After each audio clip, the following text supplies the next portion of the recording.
இப்போ நெக்ஸ்ட்டு வந்துட்டு maximum profit வந்து எப்படி ஃபைண்ட் அவுட் பண்ணுறது அசைன்மெண்ட் ப்ராப்ளம்லன்னு பார்ப்போம். இப்போ இதுதான் வந்து கொஸ்டின்.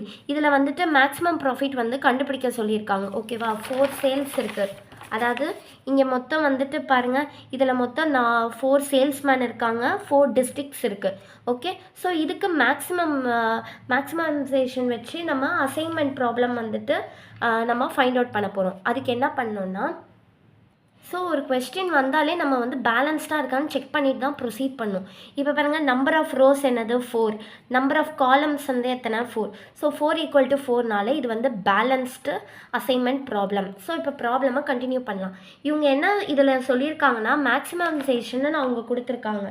ஸோ வந்து அதாவது நம்ம மேக்ஸிமம் ப்ராஃபிட்டாக ஃபைண்ட் அவுட் பண்ணுங்கள், இல்லை மேக்ஸிமம் சேல்ஸை ஃபைண்ட் அவுட் பண்ணுங்கள், அந்த மாதிரி மேக்ஸிமம் ஃபைண்ட் அவுட் பண்ணுங்கள் அப்படின்னு சொன்னாங்கன்னா என்ன பண்ணணும்னா, ஃபஸ்ட்டு கிவன் காஸ்ட் மேட்ரிக்ஸ்னு கொஷின் இருக்கிறத அப்படியே எழுதிட்டு இந்த ஃபுல் டேபிளில் எது வந்து கிரேட்டஸ்ட்டு ஹையஸ்ட் நம்பர் இல்லை மேக்ஸிமம் நம்பர் எதுன்னு பாருங்கள்.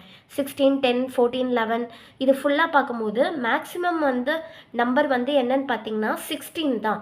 அப்போ என்ன பண்ணணும், இந்த 16ஆல் இந்த ஃபுல் டேபிளில் எல்லா ரோஸ் அண்ட் காலம்ஸ்க்கு நம்ம மைனஸ் பண்ணுவோம். 16 - 16, 10 - 16, 14, அதாவது 16 16 - 14, 16 - 11, 16 - 14, 16 - 11, 16 - 15 அந்த மாதிரி ஃபுல்லாக 16ஆல் மைனஸ் பண்ணி ஒரு டேபிள் கொண்டு வரணும். அதுக்கு தான் நம்ம ஃபைண்ட் அவுட் பண்ண போகிறோம், ஆப்டிமல்லாம் அந்த மாதிரி.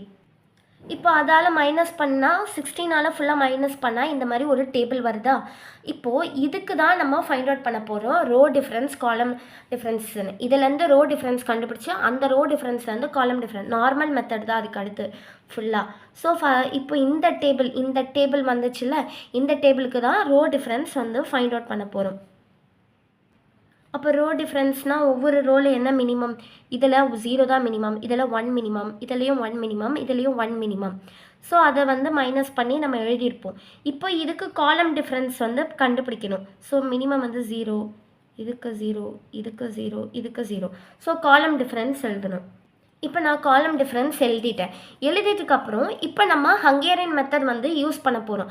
ரோ ஸ்கேனிங்லேயும் காலம் ஸ்கேனிங்கில் பார்க்கும்போது எக்ஸாக்டாக 10 இருக்கணும். ரோ ஸ்கேனிங்கில் பார்க்கும்போது எக்ஸாக்டாக 10 இருந்துச்சுன்னா வர்டிக்கல் லைன், காலம் ஸ்கேனிங்கில் பார்க்கும்போது எக்ஸாக்டாக 10 இருந்தால் ஹரிசாண்டல் லைன்.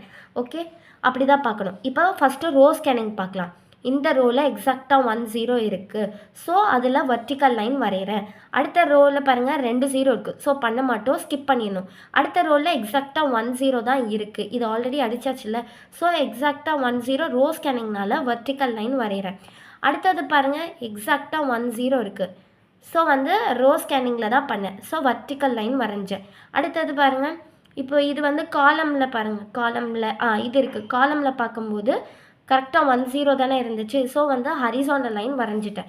இப்போ எத்தனை வந்து லைன்ஸ் இருக்குது, number of lines = order of மேட்ரிக்ஸான்னு பார்க்கணும். எத்தனை லைன் இருக்குது, இல்லைனா எத்தனை allocated 1 2 3 4 lines = order of matrix 4. So இது ரெண்டும் ஈக்குவலாக இருக்கிறதுனால அந்த சொல்யூஷன் வந்து ஆப்டிமல். ஸோ நான் 4 = 4 நம்பர் ஆஃப் லைன்ஸ் எத்தனை இருக்குது இதில் 1 2 3 4. So 4 line = order of matrix 4 4 × 4ல. ஸோ 4 = 4நால சொல்யூஷன் இஸ் ஆப்டிமல். நெக்ஸ்ட்டு வந்து நம்ம வந்து இப்போ ஆப்டிமல் சொல்யூஷன் வந்து ஃபைண்ட் அவுட் பண்ண போகிறோம். ஓகே, அப்போ நீங்கள் இதில் இருக்கிறத அப்படியே தான் நான் எழுதியிருக்கேன், அலோகேட்டட் பாக்ஸ் மட்டும் அழகாக போட்டிருக்கேன். இப்போ நம்ம ஆப்டிமல் சொல்யூஷன் ஃபைண்ட் அவுட் பண்ண போகிறோம். ஓகே, ஸோ அப்போ வந்துட்டு இப்போ பாருங்கள், ஏல எங்கே அலோகேட் ஆகிருக்கு, ஃபஸ்ட்டு பொசிஷனில். அப்போ கொஸ்டினில் ஏல ஃபஸ்ட்டு பொசிஷன் என்னது 16 ப்ளஸ் பியில் தேர்ட் பொசிஷனாக அலோகேட் ஆகிருக்கு. அப்போ கொஸ்டினில் பியில் தேர்ட் பொசிஷன் என்ன 15 ப்ளஸ் சியில் செகண்ட் பொசிஷன் அலோகேட் ஆகிருக்கு. சியில் செகண்ட் பொசிஷன் என்ன 15 ப்ளஸ் டியில் ஃபோர்த்து பொசிஷன் அலோகேட் ஆகிருக்கு. ஸோ கொஸ்டினில் டியில் ஃபோர்த்து பொசிஷன் என்ன 15. ஸோ 16 + 15 + 15 + 15 என்னது, இப்போ ஆன்சர் வந்து 61. இதுதான் வந்துட்டு மேக்ஸிமம் ப்ராஃபிட் ஆன்சர் வந்து 61. இப்படி தான் ஃபைண்ட் அவுட் பண்ணணும். ஓகேவா? அதாவது மேக்ஸிமம் ப்ராஃபிட்டை வந்து ஃபைண்ட் அவுட் பண்ண சொன்னாங்கன்னா கொஸ்டின் இருக்கிறத எழுதிட்டு கிவன் காஸ்ட் மேட்ரிக்ஸ்னு எழுதிடும். ஃபஸ்ட்டு இது பேலன்ஸான்னு செக் பண்ணணும். Number of rows equal to number of column. ஆமாம், பேலன்ஸ்டாக இருக்குது.